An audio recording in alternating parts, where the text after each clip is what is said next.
Welcome to the 2-minute drill. Here we are at any school in America talking to you today about bullying. I mean, what's the big deal? Well, here's the big deal. 13 million students will be bullied at school this year. 60,000 students every day will not come to school, not because they're sick, but because they're afraid that they're going to get bullied at school. And it doesn't end there, because stats have shown that ages 13 and 19, 80% sleep with or within a foot of their cell phone, which means 80% of students out there have a mobile device, all the way down to about 4 years old. Studies have shown that they have a mobile device. 13 to 19-year-olds, same study, it shows that over a third, 36% in fact, send over 100 texts a day.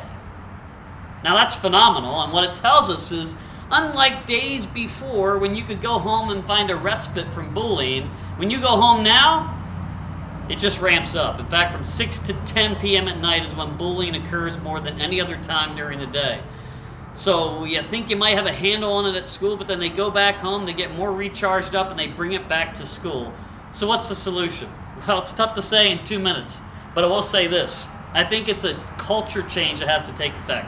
And it has to be one in where you empower students to realize that there is an issue and give them the tools to be able to handle it and solve it themselves. Teachers cannot solve it. Parents cannot solve it. Administrators can't solve it. They can't list a bunch of do's and don'ts and expect that students are going to abide by that. It's when that they determine themselves and when they're encouraged themselves to realize, okay, we have an issue, we start it, and we need to end it. And that's what I like to do. I like to come to schools and show you a way in which you can empower your students to realize that once they go in these doors, not this time, not today, not on my watch, because I have been empowered to do something about it.